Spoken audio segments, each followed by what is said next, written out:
Hello and welcome to YHTV's Trinity of Life. I'm Christina Souza Ma, your host of this program. This is episode 32. Thank you so much for joining me again as we continue to explore the wonderful world of healing arts, meditation, therapies, and the many modalities of helping each of us find balance in our individual journeys. We are always so excited to meet those who are on the leading edge of creating change on this planet. Joining us today is a gentleman whose journey is truly like chapters of a book. From a focused young boy to an all-star athlete, having all that stripped away by a motor vehicle accident. Now he is on a journey assisting those around him to improve their abilities. It gives me great pleasure to introduce to you Corkey Wollman. Hi there. How are you? Oh, I'm so excited. It's an absolute pleasure to be here. Thank you very, very much for having me. Well, thank you so much. And I also have to let our audience know that you are the brother of our Dr. Glenn Wollman, my co-host on Magical Medical Tour. That's correct. I am very, very fortunate to have an amazing brother in that way, yes. It's so lovely because he feels the same about you as being a superb individual. Well, I wish you could have shared a lot of the experiences that I had the opportunity to share with him. Having an older brother, my parents had two children, my two older brothers, and then they skipped 11 years and then had two more, my sister and I. And so as I grew up, having a short amount of time, because by the time I was 5 or 6, Glenn was already in medical school and moving on with his life. However, the beauty of having an older brother was that when I was growing up, my parents, who were the greatest parents in the world, were partners in a summer camp. And from 0 to 12, every summer, I spent at the camp. And Glenn and my other brother, Eric, Glenn was in charge of the water site. So the swimming, the skiing, the canoeing, all of those things. So I got to always go and hang out with him. And of course, being the son of the owner, ruled the camp in my small capacity. But yes, every summer from 0 to 12, I got to spend with him, and it was wonderful. Oh, that's magnificent. So it was like a family affair, the summer camp. Oh, absolutely. My dad being one of the directors, my mom kind of being involved with her own thing, and both my brothers working there. And then my sister was a camper like I was up until, my parents sold the camp. Well, I don't think you guys had much of a choice, did you? You were just immersed in all that. It was time to move on.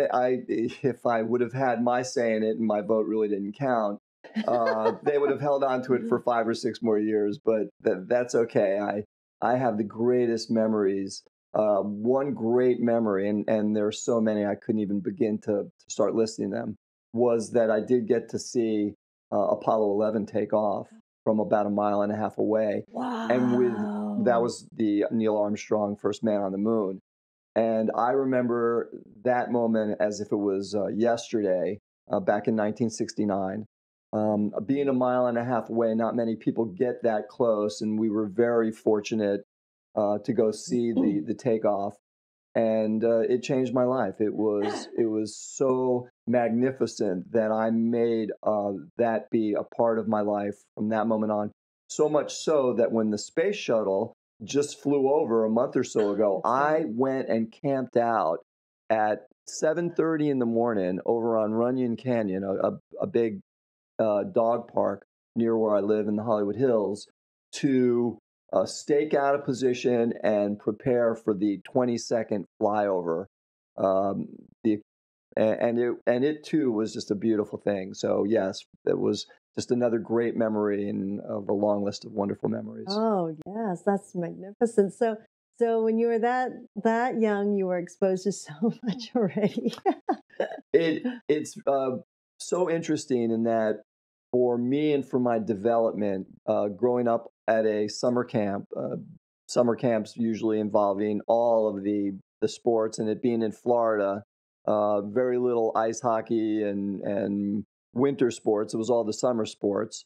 So for the first moments that I can remember, the happiest times were when I just had a ball and literally both playing with the ball and having one.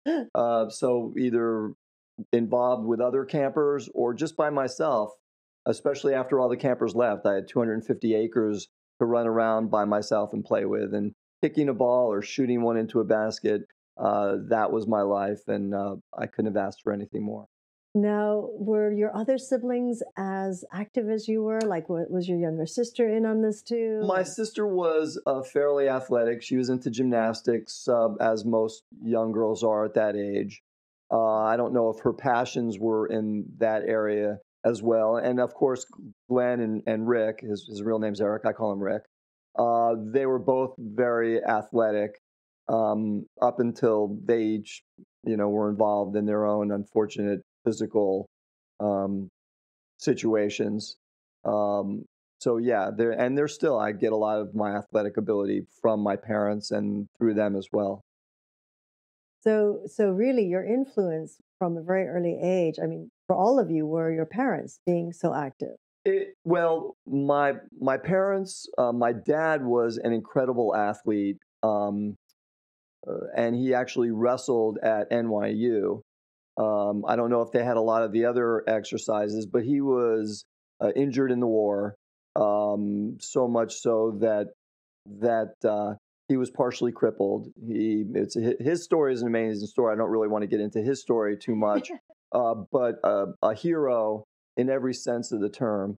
And what was really amazing, most children get to play catch with their father. I only got to play catch once or twice with my dad because he couldn't move around. So if I threw the ball to him, I had to absolutely throw it right into his glove. Otherwise, I had to go chase it. So I I can see. I can give him credit for improving my aim as far as that. And then we would.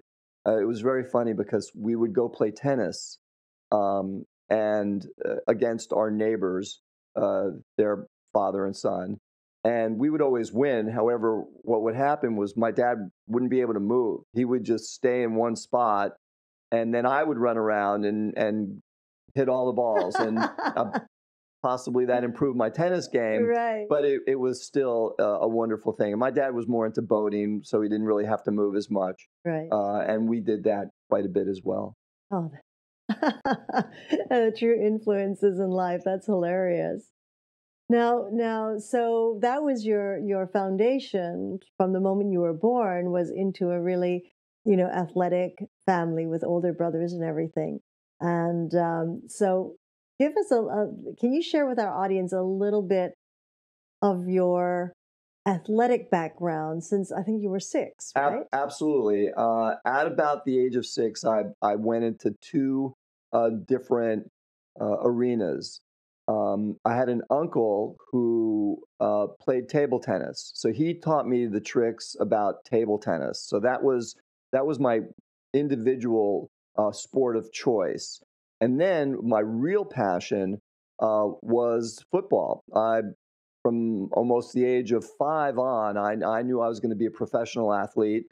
Football was the major sport. I wrote a letter to the Miami Dolphins. I told them that I was going to play on their team, and they wrote At back five. at 5. At- I wrote, and they wrote back, and which was amazing. They wrote back and said they would keep a position open for me. oh, that's great. Which and I remember the three things they said. They said that as long as I stayed in school, listened to my coaches and teachers, and stayed away from girls, uh, and, and and I had to write back and said I absolutely will uh, stay in school and listen to my coaches and my teachers. However, I already have a girlfriend, so And you were and 5. I was 5, so I had to apologize for that.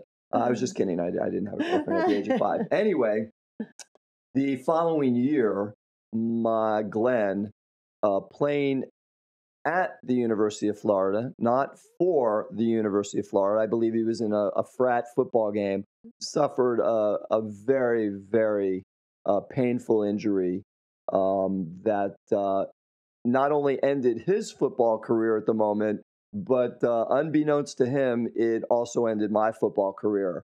My mom knew I was passionate for football. I was the baby. There was no way she was going to allow me to play football.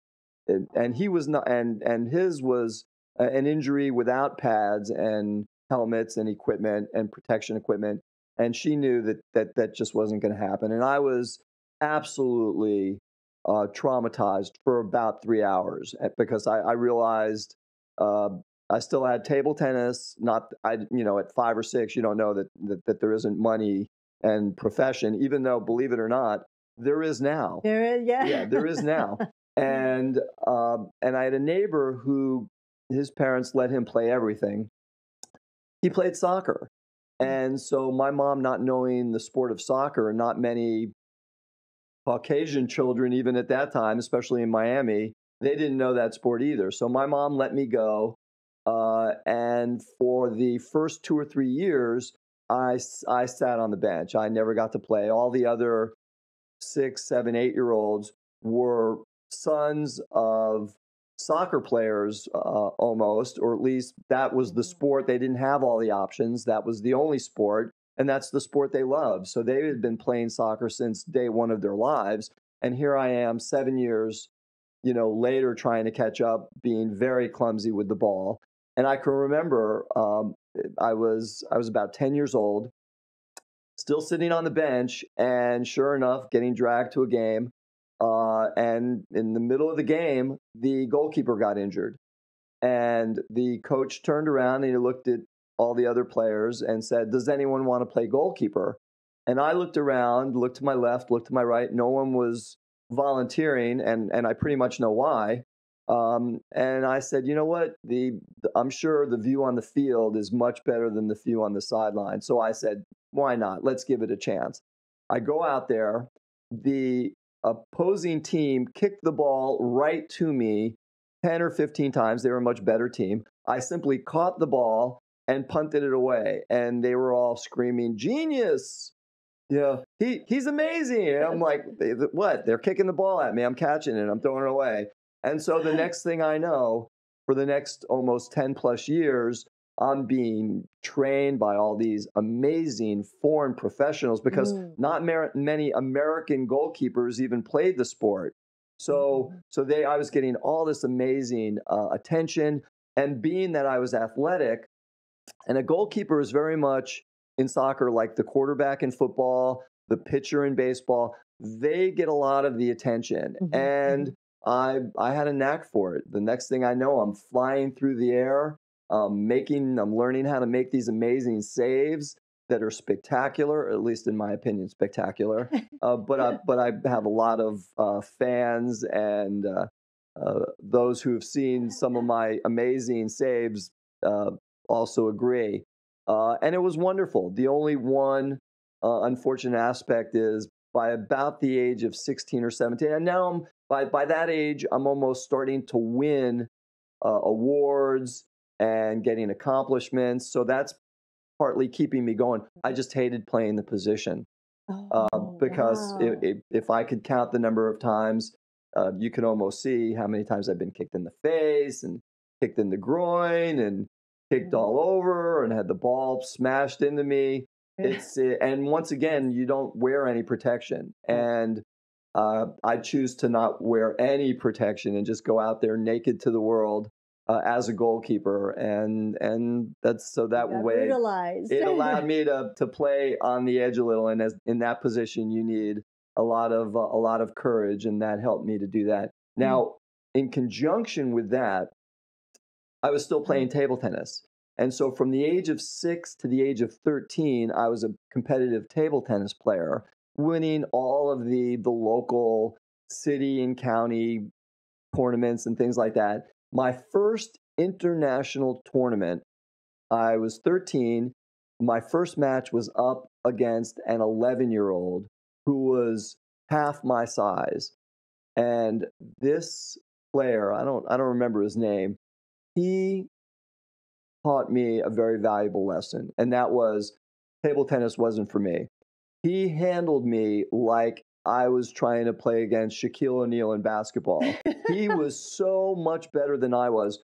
and he was 2 years younger and half my size. And so Oh, that ended my table tennis career, but not my racket sport career, because without knowing, at that same year, being in the gym one day, uh, there were people playing badminton, and suddenly I picked up the racket, and the people that were playing it, they didn't play the game the way it was supposed to be played. Instead, they were they were playing it a different way, and that way was just to hit the shuttlecock real hard and try to hit the other player on the other side of the net. And I didn't know that that's how it was played. I didn't know anything about badminton other than it was another racket sport. So for the next 4 years, my suddenly my high school had a team, and then before I knew it, my junior and senior year, I was the city and almost the state championship champion in high school in Florida, and was the Miami Herald Player of the Year, and won numerous championships in badminton as well. And then just a real quick follow up on that, I played in my next international tournament in badminton in an under in an open tournament. I won the my age bracket, but I also said, well, let me see. Let me enter into. I probably can beat a lot of these older players. I'm younger. I've just won a high school championship. My first match was up against a 75-year-old who came out on crutches, and he must have been the great grandfather of that 11-year-old table tennis player, because he just had his way with me all over the court. Now, I think I was lucky if I got a few points, but otherwise, that pretty much ended my badminton career. However, I was still primarily a soccer player and on my way to becoming a professional soccer player at that point. oh my gosh. So now when you say it ended your career, was it because it just like the switch went off for you and you just kind of Well, packed it in and said, "Oh my gosh, there's no way I can compete against this level," or I think it was probably that well, first of all, I'm not sure whether you know this or not, but badminton and table tennis almost combined, and they're now actually Olympic sports. They're played more than almost any other racket sport in the world. I think badminton is the number one racket sport, and then when you combine table tennis, it's not played as much in the United States, but in Europe and Asia, it is the number one racket sport by far. So there are, and if you watched any of the last Olympics, you would have seen that it's always uh, the Asians and also um, other athletes from those areas that win the championships, whether it's China or Japan. They're usually right up there, because they love the sport so much, and it's just a great sport. So it's not played as much in the United States. However, it's still a great fun sport. It ended my career as far as me not wanting to pursue it in terms of a professional career, because at that at that time, back in the late 70s, early 80s, it wasn't even an Olympic sport. It didn't become an Olympic sport. It was tried out in 1984, and then they kept it as far as badminton is concerned. So I would still play, but I just wasn't going to train like I was going to train for soccer. And I knew that soccer was what I really had a passion for. Um, but I still play racket sports to this day, and I love that as well. well, you loved the soccer, but you just didn't like the goalie part, though. That's correct. I got stuck in that position, and I am so fortunate to have learned to have been able to play in as many games and have as many great experiences. I didn't necessarily set out to win um, any type of uh, all city or all county or all American, even though I won all of those, and that was wonderful. That wasn't my ultimate goal. As a playing in a team sport, your ultimate goal is just to win a championship and to have great camaraderie with your teammates, and so on. And that was really that's why I recommend all individuals to at some point in their life to play a team sport, so that you learn what it is to not only train hard and sacrifice, but also deal with the losses and enjoy the victories. Yeah. Absolutely. Well, that's quite a sort of condensed story of all the your youth and all the sports that you've played. Now, so here you are, an all-star athlete heading into the pros of soccer, and which I love soccer, of course. You know, from Canada and being brought up, born in Hong Kong, which is a British colony. Of course, you know the Brits, right? Yeah. Love English soccer. We knew football. it well. English football, right? It's like it was like the American football was a little vulgar, growing up. And here's one ball, and you have what, 20 people that can play, right?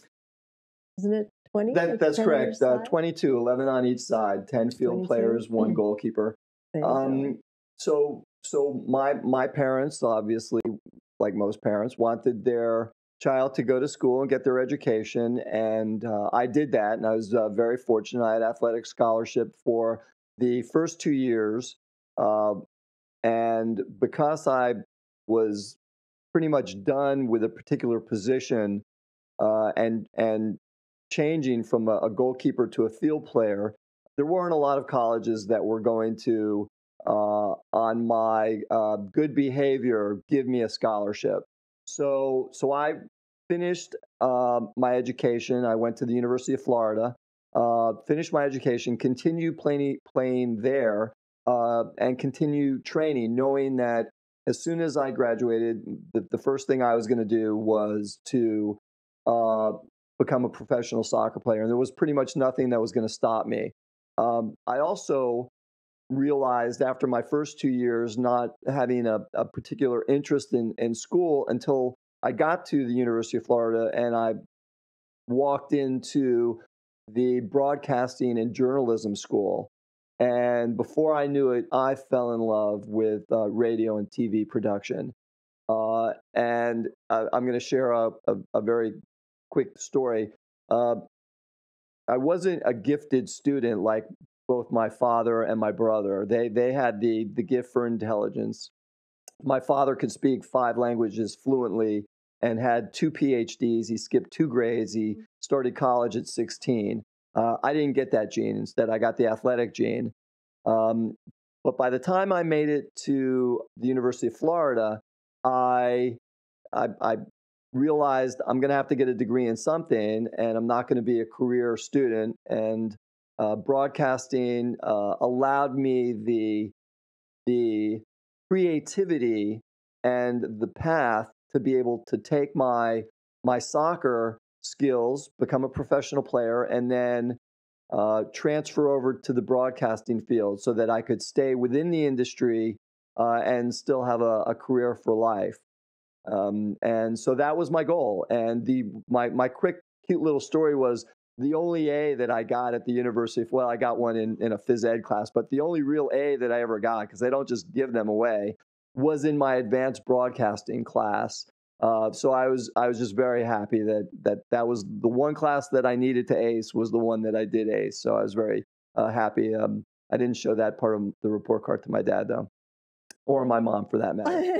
Anyway, so I graduate and I'm training hard. And 2 months after I had everything lined up, I was going to travel across the country, try out on every single team as a walk on. And I knew some team was going to pick me up because I had the gift and the passion. And there was nothing that was going to stop me from becoming a professional soccer player, or so I thought.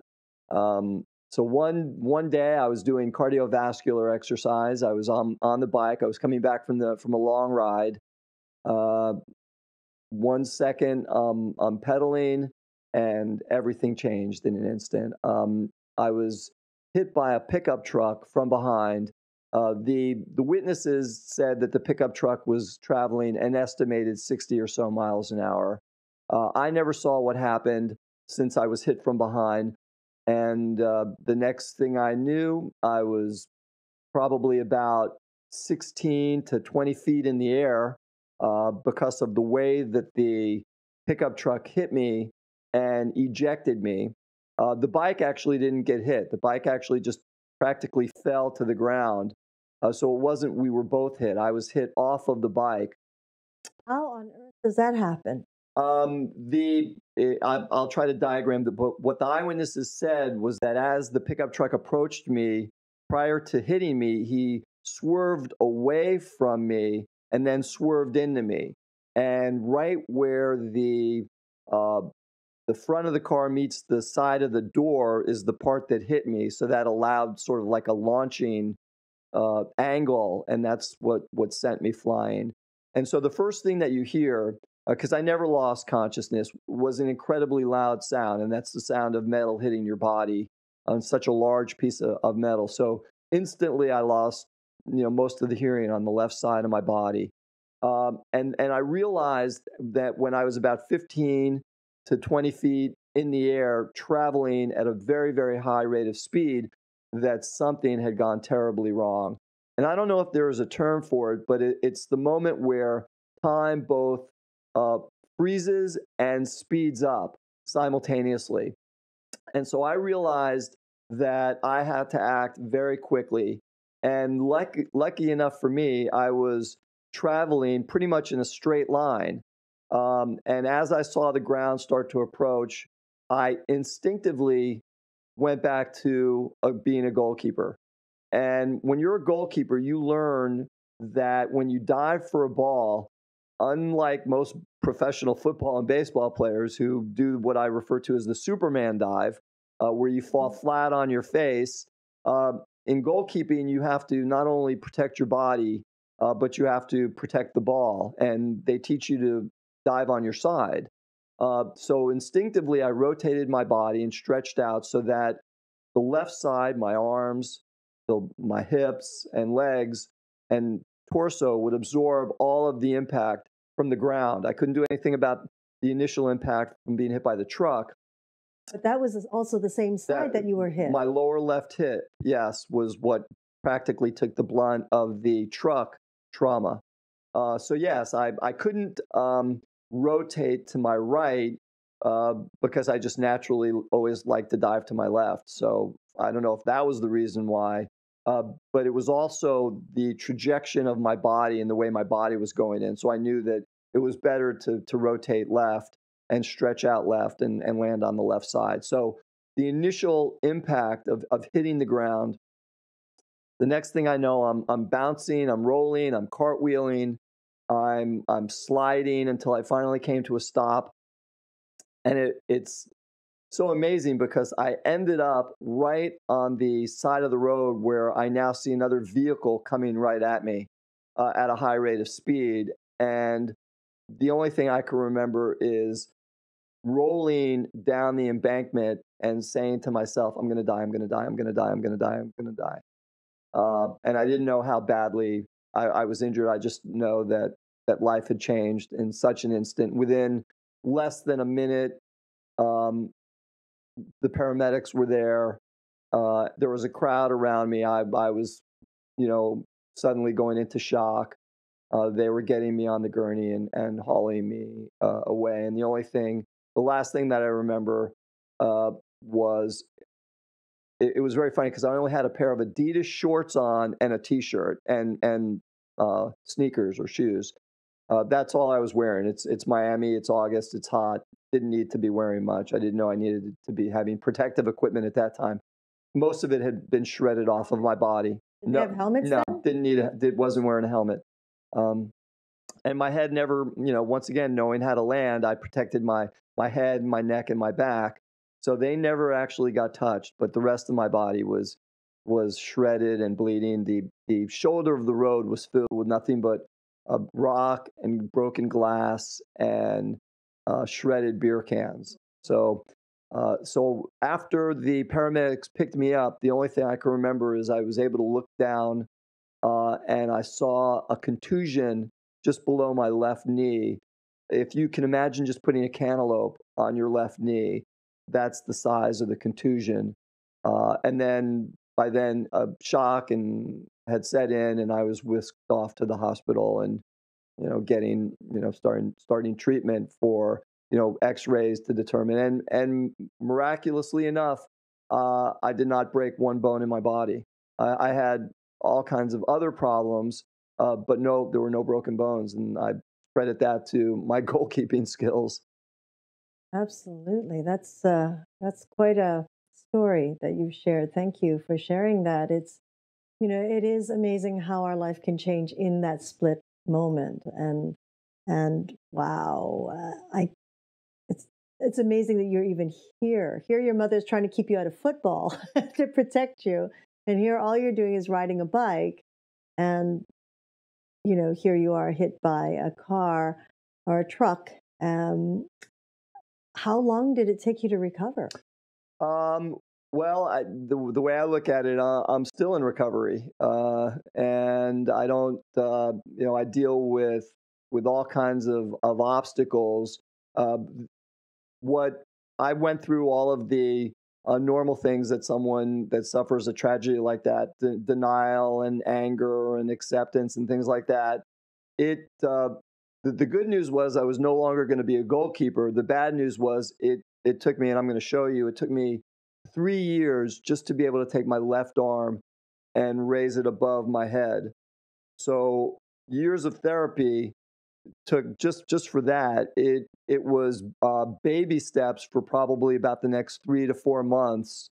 You suddenly realize that the things that you took for granted, uh, putting socks on, putting your shoes on, become incredibly difficult. So much so that you develop alternatives. You don't tie your shoes once. You just leave them loosely tied. You almost choose not to wear socks because it'll be too difficult to put them on. You wear shirts that are much easier to get into and get out of. And then it's a major change of direction in one's life. Um, I set out to still follow my dreams. I wasn't going to sit back and not become a professional soccer player. So it took me almost 2 years to get back to the level of regaining the skill and being able to play out in the field. By about the third year, uh, I had actually gotten a tryout, believe it or not, for a professional team. But I also realized that I had gotten to a point where, as a professional athlete, there's game day.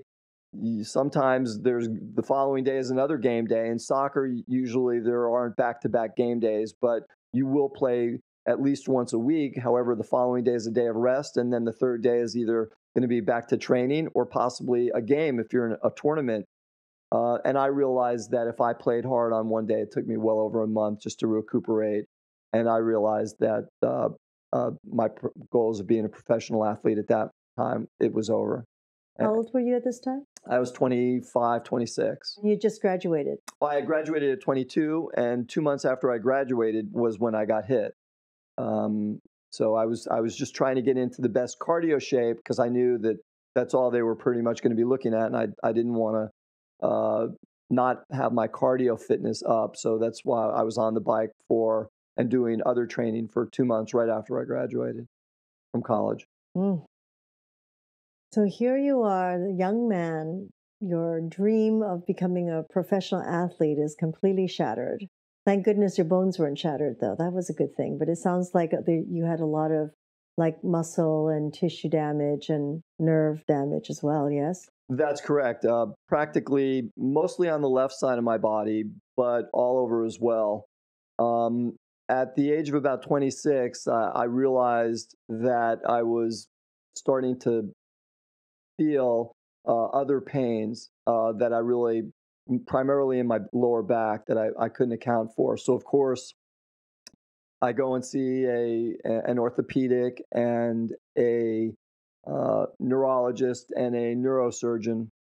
They do the basic tests, the MRIs, and so on, and they realized that I had a number of herniated discs. Back in the mid '80s, the usual course, well, obviously nothing and medication, or they wanted to do a fusion, and they wanted to fuse a number of the lower discs. And I absolutely said there was no way I was going to allow that to happen. Uh, and I don't think I ever really. I may have had some pain medication to deal for the very, very difficult moments, but I also realized that pain's going to come back, and a lot of the pain medication, you just become a zombie, and you can't function, you can't move. If you take one pill and you get a couple hours of relief, then you need two pills and you get half the amount of time, and the next thing you know, three pills that doesn't give you any relief. So I was never really one to want to go and in that particular direction. And so I found that there was a great anti-inflammatory that actually helped, that was just coming out onto the market, which was Motrin, and that alleviated some of the pain. But I was very fortunate, and at around that same time, I got a great job, or at least a job that I loved in the health and fitness field. So I was able to get back into uh, helping people, not directly, but indirectly. I would answer phone calls and help people with fitness. And I was very, very fortunate to get that particular job. And I think that particular job was open to me for the right reasons, and the powers that are greater than myself. Mm. So what would you say was the main catalyst for you to overcome? I mean, to have your dream. I mean, you were so set on your track of attaining your professional career as an athlete, with all these accolades, etc. And then suddenly this is wiped out. I mean, that's one trauma, the physical trauma, and then you have all this emotional trauma because of your dreams since a really young boy of 5 years old writing that letter. 20 years later, that's basically all swept aside. What would you say would be the focus in your life or the influence in your life that helped you overcome that? That's a great question, and I'm going to tell you my response to it. Um, I reached a point where suddenly, because of the nerve damage to my body, um, I'm not going to claim that I suffer more pain than anyone. I don't know other people's pain. I watched my father deal with so much more pain than I would ever deal with in my life. He was shot down in an airplane. He crashed an airplane, and he spent 2 years on his back. They were about to amputate both of his legs. They were able to keep his legs, but they were pretty much there. He could walk, but the last 25 or so years in his life, he was in a wheelchair because he could no longer uh, do that anymore. Hence the stories earlier about him not being able to move on a tennis court and so on. Suddenly, more and more pains are coming in, and it's very difficult to describe them because nerve pain, no one probably suffers the same direct type of nerve pain. Yes, people will tell you things about tingling or numbness or burning sensation. Well, I'm getting all of that all over my body, and I can't predict when or where something will be, and you're almost living and being tortured by it. Now, there are some pains that are just what I refer to as just minor inconveniences. You'll feel it for a second or two, and then they'll go away. And then there are other pains which would last 3 seconds to 10 seconds, but they were so intense, and I identified those as stoppers. And a stopper for me was, it didn't matter what you were doing, it stopped you. And you had to focus for those 3 to 10 seconds to deal with it and get by it and get rid of it, because otherwise it was just going to be uh, a tremendous obstacle. Yeah, and I'm not quite sure, what types of relief there could have been out there. But suddenly I realized one day that the pain, because I wasn't going to be able to stop it, the medications weren't going to be able to stop it. I wasn't going to wake up one day and they would all be gone. I knew that this was going to be something that I had to deal with for the rest of my life. I realized it was God talking to me, and through the pain, it was just God reminding me, you are still here. You are blessed. You are fortunate. You're still walking. People look at you, they don't look at someone who has been hit by a truck. And unless you tell them, they're not going to know. So you have a job. you have a direction. You need to figure out what that job is. He wasn't just simply going to tell me, but he wasn't going to leave me either. And so through getting that particular job, and suddenly I'm answering phone calls.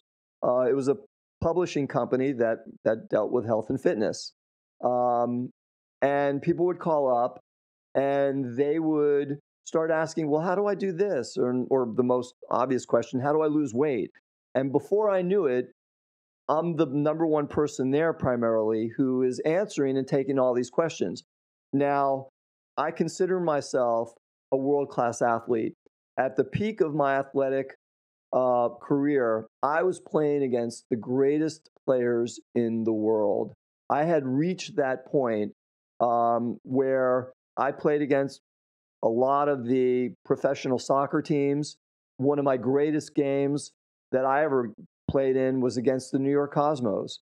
And I missed playing against Pele he retired in 77, and I played against the New York Cosmos in, I believe it was 78. I had my greatest game as a goalkeeper, but that's okay. That was the perfect time because that way I didn't get lost out in the field among the other field players.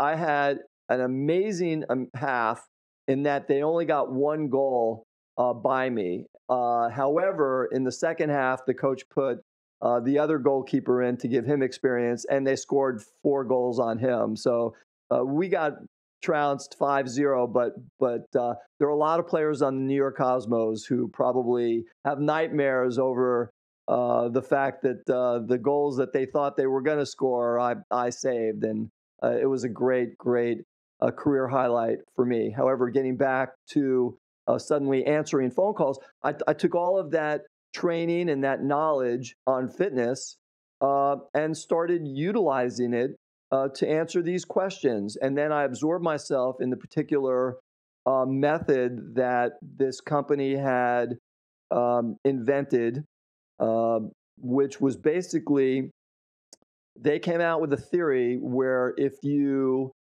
put certain exercises together synergistically, that you could create greater exercises and a greater sequence by doing less exercises, reducing the likelihood of injury and getting greater benefit. And so I incorporated that into my own training methods and philosophy and stayed there for almost 15 years, helping other athletes. And probably about 10 years in, I realized that regular weight conditioning was pretty monotonous and boring.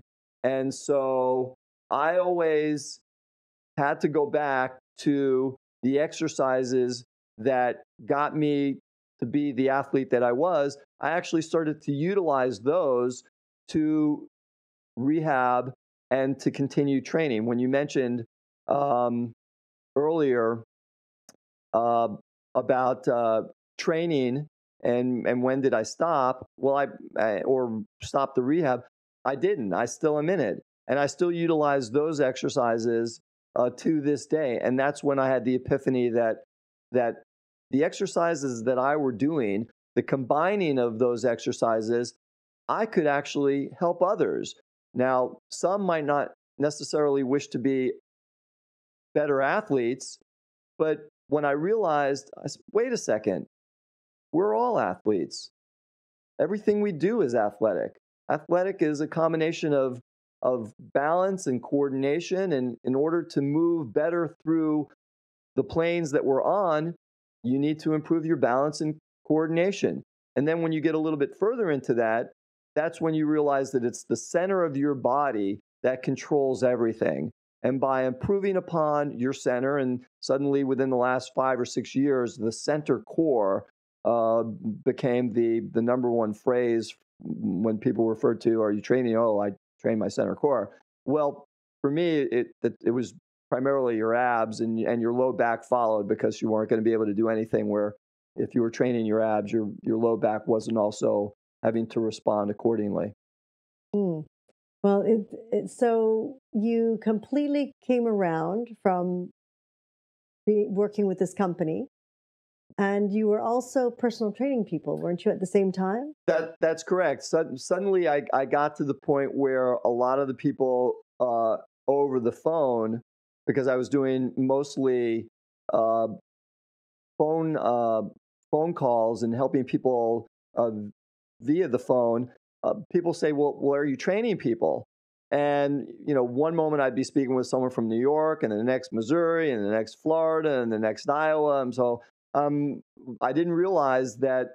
Well, wait a second. There, other than having helped other athletes in sports specific training, which I've done practically my entire life, I wasn't actually helping people lift weights. But I realized that, well, wait, most of these people are asking me how to get in shape, and I realized, well, let me go ahead and pursue that. And so the next thing I know, I'm out there going to people's homes and teaching them the weightlifting aspect. But I also realized that once again, I wasn't really destined to be a babysitter trainer where, Monday and Wednesday and Friday, I'm meeting with this particular client from 9 to 10, and then it's this next client, and you're almost become like their hairdresser where you're showing them the exercises, but they're really more telling you all their problems in their life, and you're trying to get them to focus on the exercise, and they're just happy that they've got someone to talk to other than their spouse to dump their problems on. And I realized I this is okay, and I'm glad I'm helping people. But once again, I don't think I'm necessarily need to stay in this particular career for the next 20 years. So here we have right in front of me is your DVD right here. What compelled you to make your DVD? Probably about halfway through working for this company, I said to myself, I've got this idea where I think that it could be a tremendous help to everyone, not necessarily people who want to lift weights and improve their physical being, but I've got something that, because not everyone necessarily wants to improve their physical being, I've got a program, or at least I have a theory, that if everyone puts it to use, it will help them out in such ways that they are practically undescribable. And what I mean by that is when you look at most of the training methods that are out there today, and there are many, from aerobics to weight conditioning to yoga to Pilates to martial arts to dance, all of those are great and wonderful. And my program is by no means a substitute for those. What my program is supplemental to those other concepts. And if you don't have a concept at all, you can do my program as your complete program. But that's not necessarily my intent. My intent is for individuals to spend 2 minutes, 3 minutes, 5 minutes, once or twice a week to start doing my exercises and my techniques. And then they will, in a very short amount of time, start to notice improvement. And it's that improvement that hits the bell that goes ding inside them that says, wait a second, by only doing a few minutes, I've started to see results. I'm going to start to spend a little bit more time, because what's going to inevitably happen is that they're going to start to see improvement in other areas of their life. And that's for me what it's all about. So do you also teach your techniques personally, one-on-one as well still? Yes, I do. I still have a number of clients, and a lot of my clients aren't necessarily into my concept because they've gotten used to being in their own world, and that's fine. What works for them. I still occasionally will have younger athletes, but they're more sport specific. However, I always will give them the quick version of my concept, because the bottom line is it works. And if you want to improve your athletic ability, by doing my concept, which is basically doing, I've determined that the three pillars that make up the foundation for all athletic movement: strong center core, balance, and coordination. And by improving upon those three areas, and what I've done is I've combined with ab exercises, balance and coordination movement, with balance exercises, ab and coordination technique, and with coordination exercises, abs and balance, so that you're integrating all three of those simultaneously with each other. And the beauty, not that I'm not trying to pitch my own theory and my product, is that I could teach 10 people my concept. Each one of them will then have their own particular version. So not one version is going to be the same. And the beauty of it, because there are many beauties to this, doesn't matter whether you're 5 years old or 105, whether you have athletic ability, if you don't have athletic ability, whether you're in shape, you're not in shape, you're tall, you're small, you're fat, you're thin, you're enthused about your physical being, or you're not. The truth of the matter is, very few of us get a spare part body-wise in our lifetime. Most of us, we're all stuck with the body we get. Some of us get Volkswagen buses, others get beautiful Lamborghinis. But the bottom line is, whether you get the big bus that's not running on all cylinders or the beautiful sports car, everyone needs to make sure that their particular vehicle is tuned up to the best that it can be, and that you keep it tuned up. Because once again, there are very few of us who will get a spare kidney, a spare heart, a new liver, a new lung. And once again, it's our job to make sure that our bodies are in the best possible shape that they can be in. Yes, I totally agree with you because we only have one of everything. And I think some of us take better care of our cars than we do ourselves, you know. It's unfortunate, but yes, that's true. I went through your DVD and looked at the three different parts, and you have some really interesting exercises. Like you have the juggling, and you have what you're doing with that ball, and it's really so simple. I mean, really, the only thing that people need is a ball. That is correct. All you really need, if you want to do the three ball juggling, I don't go past three. And of course, there's two ball juggling, and primarily it's the one ball. A lot of your viewers may have watched the Harlem Globetrotters, and they see a lot of the different movement when they're in a circle and they're passing the ball. Not that you're necessarily going to be doing those, but a lot of those exercises come from that, and from Pistol Pete Maravich. They were just basically referred to as the Maravich drills, where you're weaving the ball in between your legs in either figure eights, and you can do that from a standing or a prone position. And essentially, it's a body flow. It's a dance where you're taking the ball and you're passing it around your body. The beauty of it is that what I try to do is, if you can imagine, one of the most common movements for strengthening the legs and buttocks is what? The lunge. Well, if you can imagine, while you're doing a lunge, you're passing the ball in between, you're lunging to the left, you weave the ball as you move to the right lunge between your legs, and then you continue doing that flow. What happens is, before you know it, you're forgetting that you're lunging. You're more focused on moving the ball. And for me, I always associate a ball in my hand as being what? Fun. It's fun time. It's not exercise time. Exercise time is boring and I'll do it tomorrow. No, I can't wait to go out and play. It's back to being 7 or 8 years old and recess in elementary school. So with the ball in my hand, I'm having fun. I'm not really thinking that I'm exercising. 20 minutes later, you've got the exercise in, but you also have a smile on your face, along with hopefully a little bit of sweat. Now you're saying that some of these exercises, they can be done by people of all ages? Every single, if you could show a 5-year-old and someone who's 105 and everyone in between. The only thing that is limited, you may not necessarily be doing some of the advanced exercises. And remember, with fitness and with exercises, the individual must assume that they know what's going on with their body. Do they have a bad leg? Do they have a bad shoulder? Is their back hurting?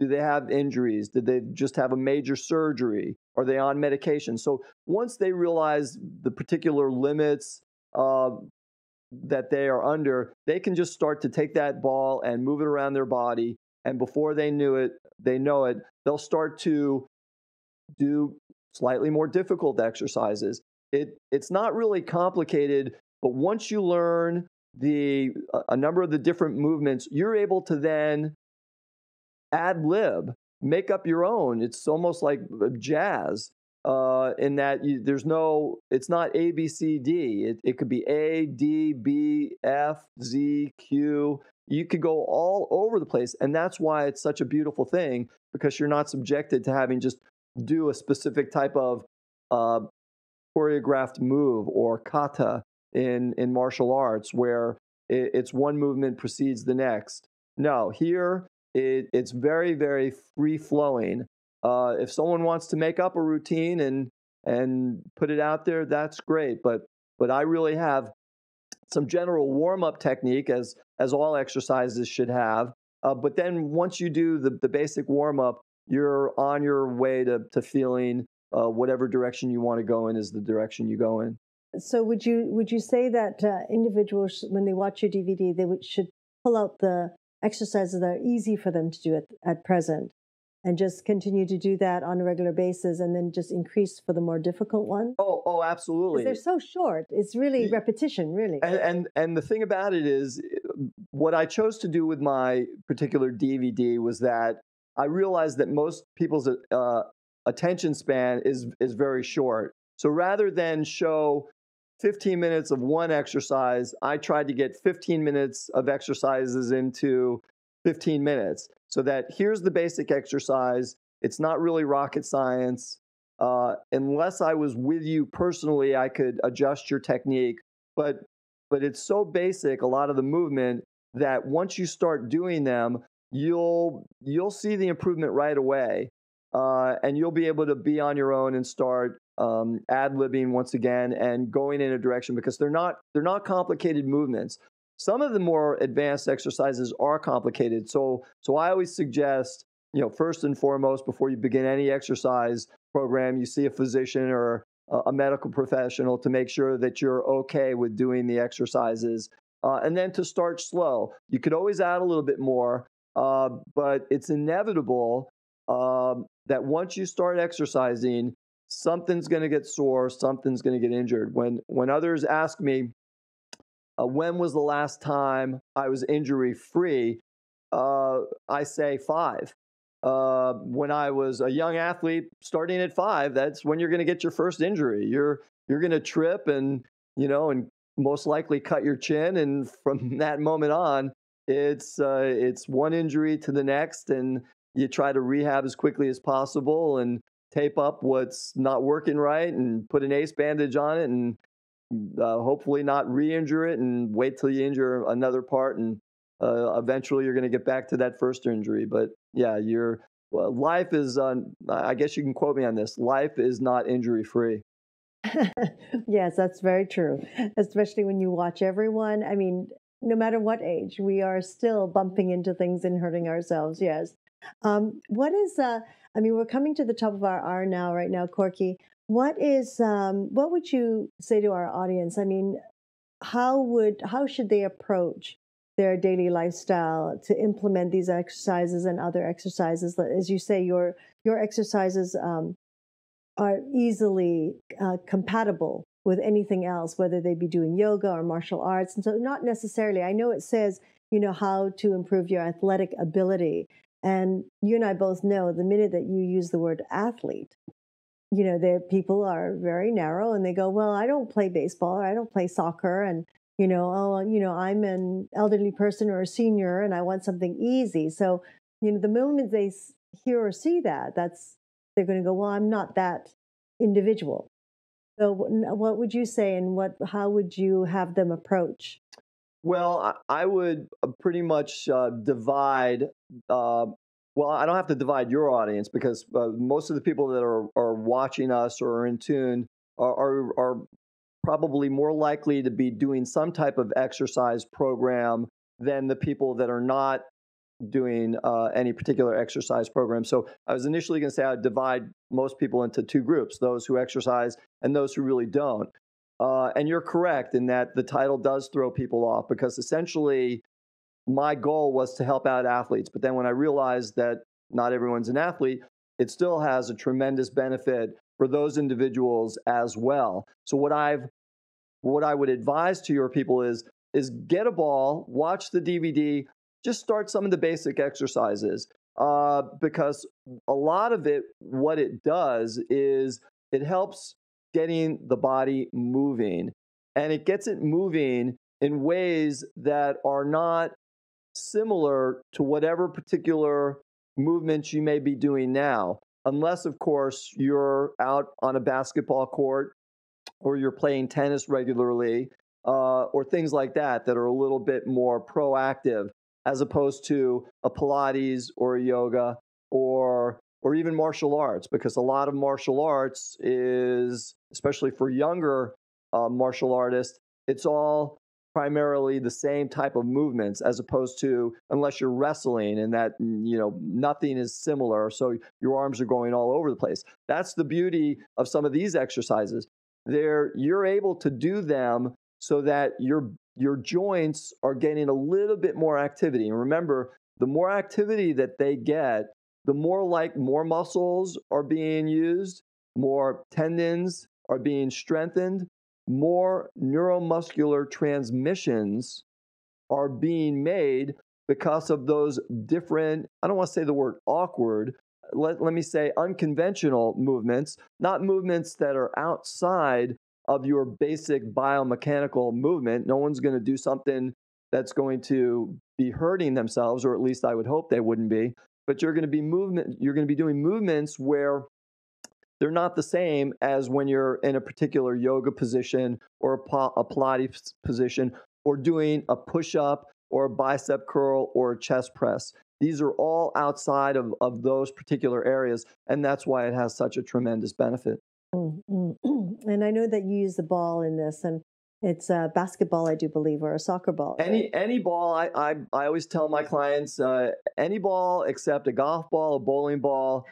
It's a little bit more complicated with a football, but a round ball is preferred, whether it's a volleyball, a soccer ball, or a basketball. For people that are just beginning, I like a soccer ball, only because I'm more used to using a soccer ball. But a soccer ball happens to be a little smaller than a basketball. When you're doing some of the movements around your body, around your waist, between your legs, it's slightly easier to have something a little smaller to deal with than the large basketball. But the truth of the matter is, when I'm on the basketball court, that's what I'm using as well. Right. Well, I'll remember to do that and try it with my son's size 5 soccer ball. Well, no, he wouldn't have a size. That's a regular size if he's using a size 5. Is it? It was his little one. Then it's probably a size 3 or a size 4. Oh, yeah, the professionals use a 5.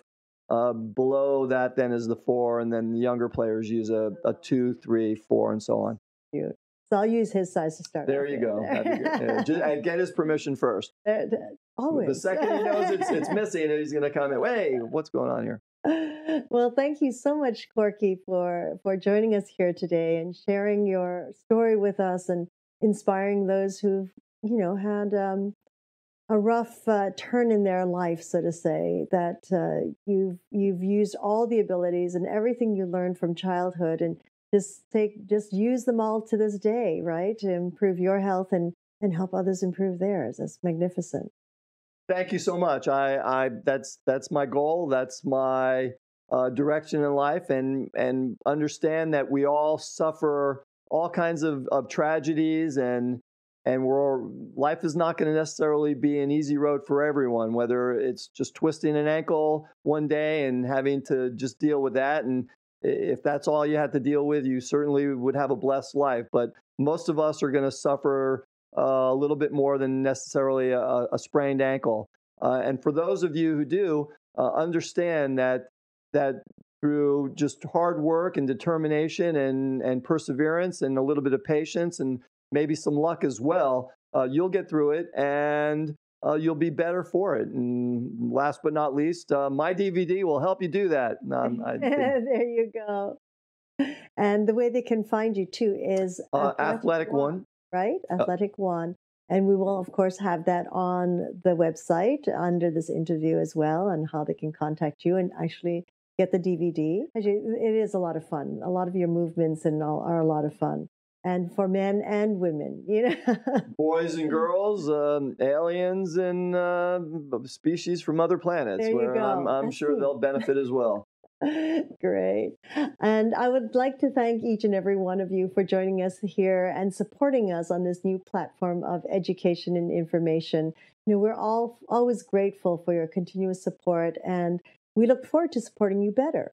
So be sure to contact us at yogahub.com if you have any questions or comments, and we'll do our best to reply promptly. Or if you yourself are going through something medical wise, we would love to be able to bring a specialist on a magical medical tour to help you through that time as well. So join us live every Tuesday at 10:30 a.m. Pacific Standard Time, 1:30 Eastern Time for a magical medical tour, and Wednesdays at 11 a.m. Pacific Standard Time, 2 p.m. Eastern Time for Trinity of Life. Thank you again, and until we meet again, namaste.